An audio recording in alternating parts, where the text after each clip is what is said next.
Hello. Yeah, all right. I've been thinking about me Grandad Sam, as I often do. He was me hero. Bare-fisted boxer in the fairground booths and champion cribbage player who taught me how to play cribbage. You know, I was born in Tividale, and in the 1970s I was still in the Dudley area. I was teaching at Pensnet, playing with the Black Country folk group, and I wrote for the Black Country Bugle. And I also did quite a lot of broadcasting for BBC Radio Birmingham with Chris Phipps, who did the local history programme. When I told him about me Grandad, who by then would be in his 80s, Chris interviewed him on 3 or 4 occasions about various things.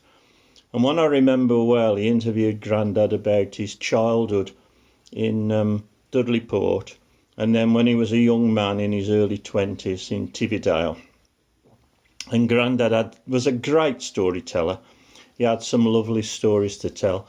And I remember he used to say when he went to chapel in Dudley Port and he fell out with the organist, a woman called Miss Prim, Eunice Prim.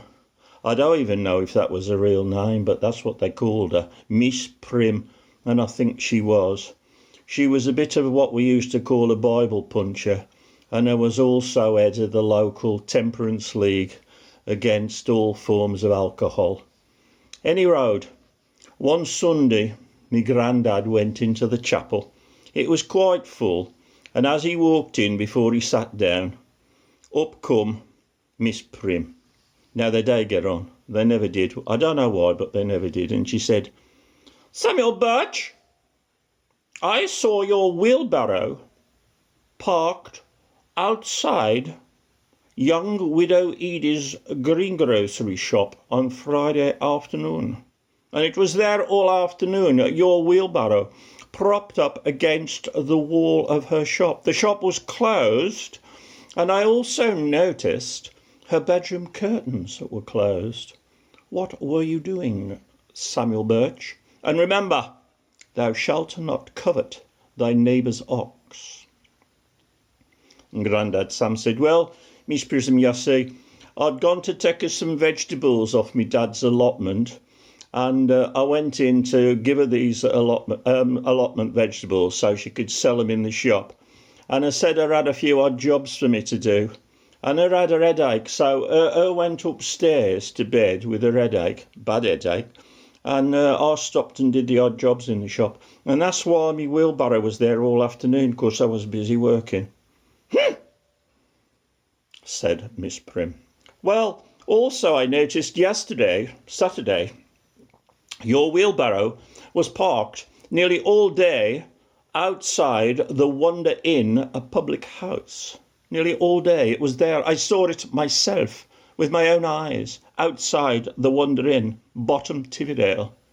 What have you got to say about that, Samuel Birch? And remember, the red wine is like the serpent, and it biteth." Proverbs chapter 4, verse 23. He said, "Well, I parked me wheelbarrow outside the public house because the muddy path was a bit horrible and slippy. So I left my wheelbarrow there because I thought it might get stuck. And I walked down to my dad's allotment behind the Wonder Inn, and I got the vegetables.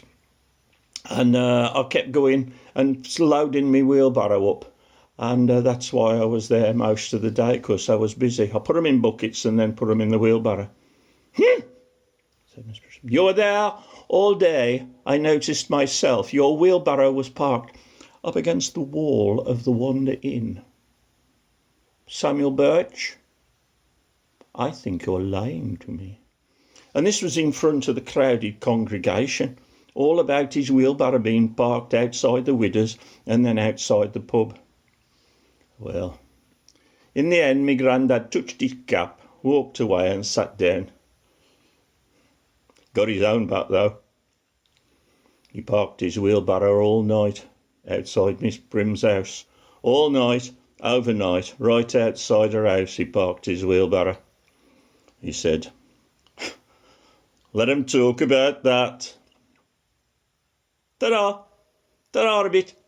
I must go. I've got to go and load my legumes. You take care. Mind how you go.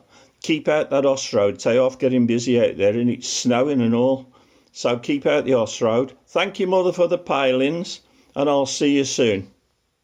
Ta-ra a bit.